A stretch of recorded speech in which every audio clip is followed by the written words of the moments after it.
privacy, but he says that that person on the ground was his son. Hello, Glenn. How are you? How's your son?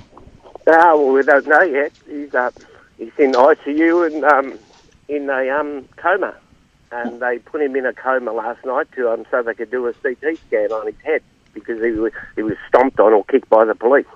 What was the result of the CT scan? Do you know? Not sure. They haven't rung his wife yet. I rang her before, and they haven't gave the verdict yet.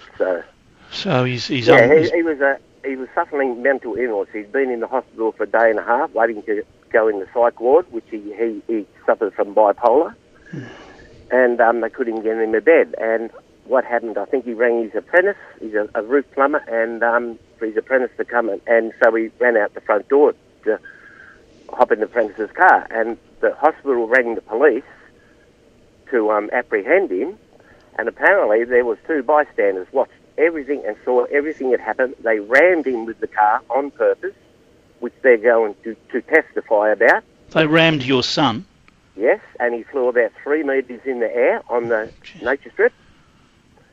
And these two people are getting interviewed by Channel 7 and Channel 7 today, according to his wife. And yeah, it's just horrendous what they did. So why did the hospital call the police? Did they believe he's a danger to himself or something? A danger to himself, a danger to no one else. He might be 6'5" and looks like Hulk Hogan, but he's a gentle giant. And the police had no right to do what they did. Do you know what happened with the police? Did he actually assault them or fight them or something? No, he did not assault them. You look at the video, he's on his hands and knees, and they stomped on him. He was just trying to get away. Yeah, well, certainly at that stage he's subdued, but do we know what went beforehand? Nothing. That's when he got hit by the car when he was running across the road. Oh, I see. According to the witnesses, they rammed him on purpose. And these witnesses will testify to that. Yeah, but that's not the police, is it? That's other people. That's the police. Oh, the police car rammed him. The police car rammed him, yeah. Okay. And according to the witnesses, that is exactly what they saw, and they took the video of it, and they have the video which you've seen yourself. You've seen the policeman stomping on the bloke's head, you know. I couldn't sleep last night because I was so upset, and went from anger to like wanting to kill the police. You understand? Yeah, don't do that. It's disgusting. You know, the police talk about all this coward crap, the coward punch stuff. What do you think that policeman did? Stomped on someone's head that's mentally ill.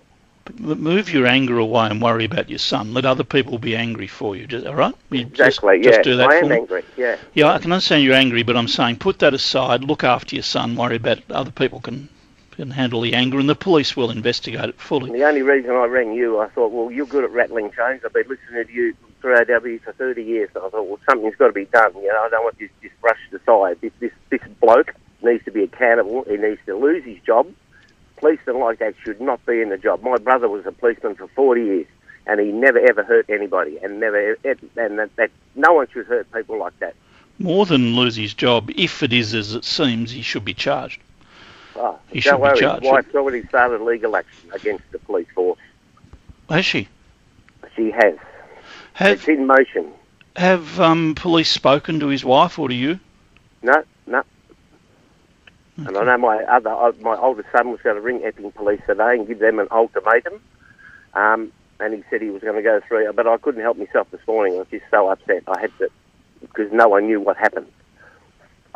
How long has your son suffered from bipolar disorder?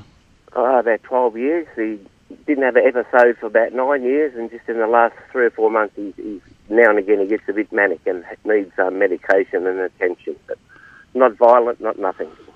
So no history of violence, any history of attempted self-harm? Nothing, no. And is he medicated or not at all? Yeah, is he on regular medication? Regular medication, yeah. Well, something's gone wrong there. Maybe he's... who knows? Yeah. God, it's an awful situation. Okay, you want us to... Well, look, the police are investigating it, in fairness, and it's so public. I think the police will investigate it very seriously. I don't think there's any question about that. If this person is found, as it seems, to have done the wrong thing, they'll end up charged. I don't think there's any question about that. Well, that's a good thing. And I think it should be. But meanwhile, you've got to get your son right. Yeah, well, exactly. Yeah, well, you can't go and see him. No one will let you go and see him, and they haven't. The hospital haven't rang back about. As I said, they gave him ketamine last night and put him into a coma and intubated him, and so they could give him a CAT scan. What hospital's in?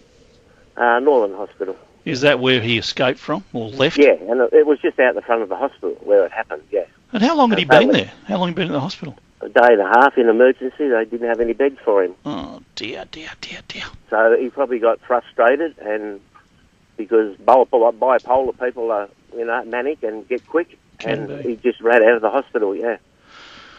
All right, Glenn, hang on. We'll have a chat to you off air. See if we can talk to his brother and or his